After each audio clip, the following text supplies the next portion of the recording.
look, if you're raised right and you're a rational person, if you're wrong, dead wrong on something, and you put it out into the world, when you're proven wrong, you come back and you admit it and you apologize.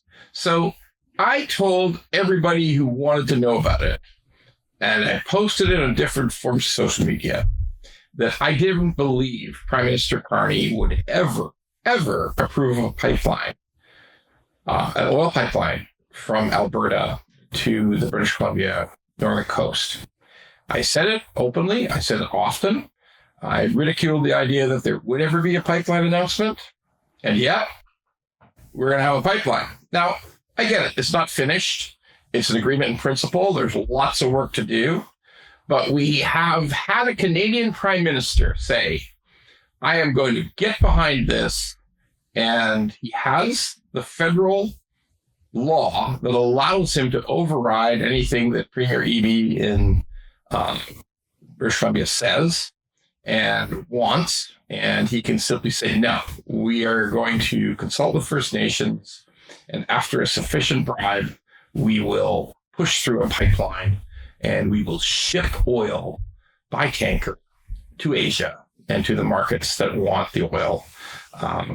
And we'll make some money for Canada that'll go towards healthcare, that'll go towards provincial transfers, and will support the total wealth of Canada. Because that's what oil does. If you sell oil to other countries, the whole of Canada makes money. Not just the oil company, not just Alberta, not even the workers. But the workers are meaningful, obviously. And the people who are going to work at the terminal are meaningful. It's all meaningful. The people who will develop and probably will have higher oil production out of northern Alberta and out of Saskatchewan. And that's also a good thing. But the best thing is that when we sell oil to other countries, the tax money flows into the revenue of all Canadians. It goes directly to the government. So thank you, Prime Minister Carney. Thank you, Premier Smith in Alberta, for making this happen. I apologize for making endless ridicule of Carney ever abandoning his previous batshit crazy eco-warrior status and putting his political credibility behind a pipeline from Alberta through to the coast. Thank you. And I'm just absolutely pleased it happened. Again, I believe you have to be rational. And when you're wrong, you say you're wrong. And when you've told people that Prime Minister will never do something, if he does it and it's good for Canada, you apologize.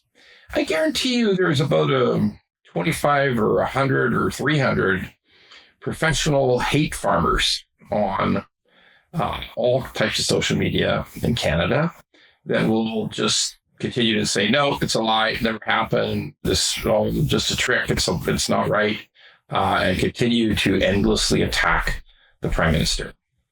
I mean, I am absolutely positive I will find things that I don't like about the Prime Minister's programs.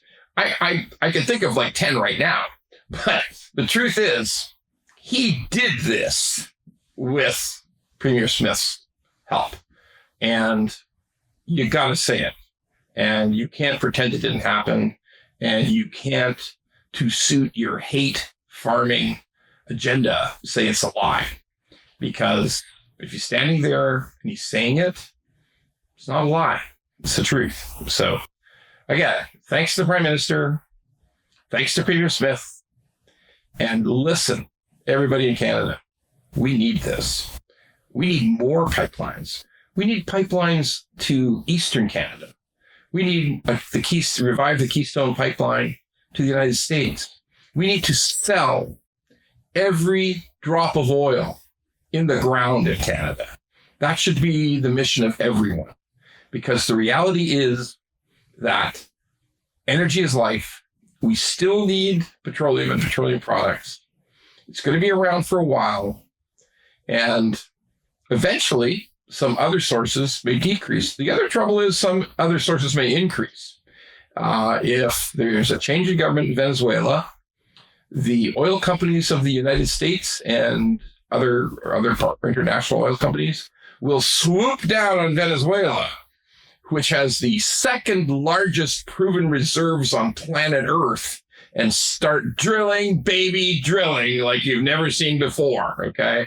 And everybody who says, oh, it's offshore oil, it's expensive, it's this, it's that, shut the fuck up. They're going to drill.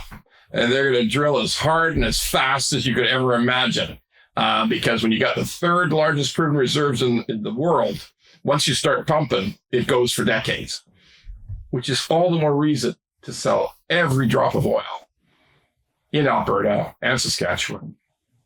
Pull it all out, sell it all to the world, use it ourselves until electric takes over completely, and start building natural gas powered electrical plants. Yeah, I know it's a big controversy, but we just got to set it aside. The world's changing. The world has changed. Canada needs to change its approach. Disbelieve all the eco-foolishness. We can power electrical plants with gas in a rational way that is not going to be an unmanageable carbon footprint increase.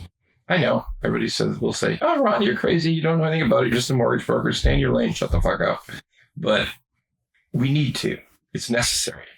We have to. We have to add to the wealth of the country. We have to use what we've got. So finally, again, apologies, Prime Minister. I said you'd never do it, and you've done it. And thanks.